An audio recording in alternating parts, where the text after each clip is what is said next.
mendadak persiapannya, tapi luar biasa antusiasme dari rekan-rekan semuanya untuk bisa hadir. Perjalanan dalam mendefinisikan konsep dan konteks perempuan dalam kebudayaan mengalami pasang surut. Pada periode tertentu, perempuan berada dalam kedudukan begitu luhur dengan segala keagungannya. Di dalam Kakawin Subadrowiwogo, perempuan bagaikan penjelmaan Dewi Taman nan indah.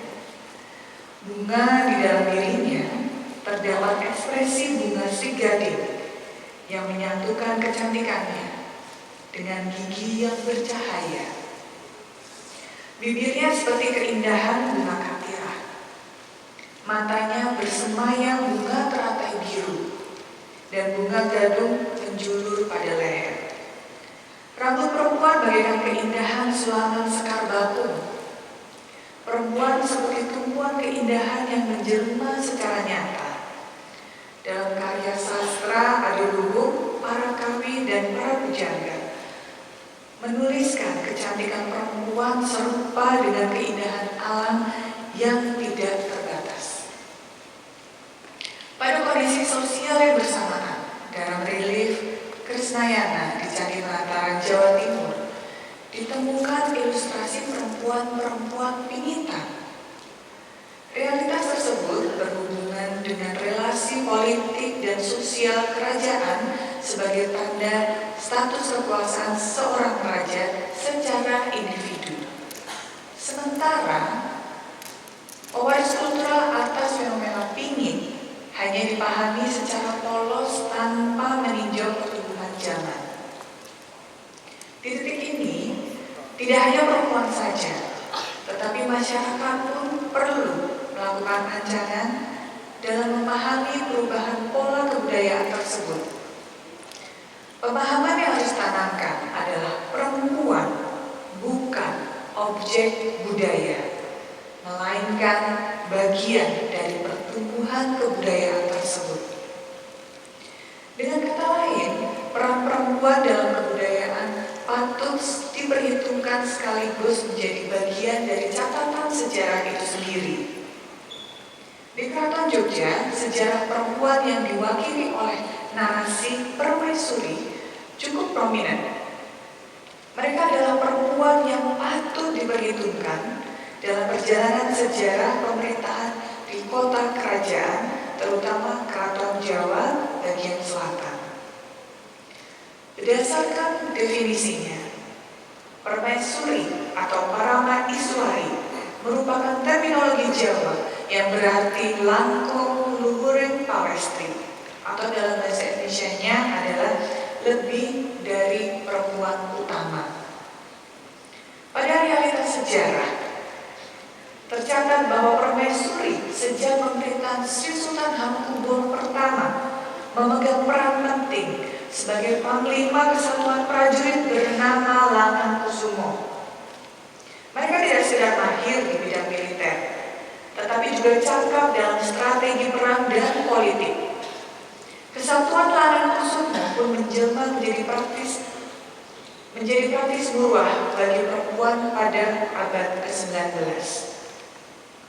Pada abad yang lebih muda, keraton mencatat bahwa terdapat permaisuri yang mampu menjadi diplomat unggul, negosiator andal, bahkan pengelolaan tata negara yang strategis dalam kurun keterpurukan. Mereka dikenal dalam sastra babat dengan nama Ratu Andayaningrat atau Gusti Kanjeng Ratu Sultan. Jika membaca peringainya, maka begitu pantas apabila perempuan tersebut mendapat julukan Sri Kandi dari Keraton Jawa. Barulah periode pasca Perang Jawa 1830 menjadi penanda tatanan baru di keraton-keraton Jawa. Peran perempuan mulai mengkerdil. Mereka mengalami kondisi yang disebut dengan istilah domestikasi. Kondisi yang begitu pasang surut sejak tahun 1375 berdasarkan relief Krisnayana di Candi Penataran Jawa Timur. Kondisi yang berulang bagi perempuan dalam hubungan budaya yang dibentuk dari konsekuensi sosial politik kalah perang. Perempuan kembali menjadi objek pingin yang menempatkan gender laki-laki sebagai pelakunya.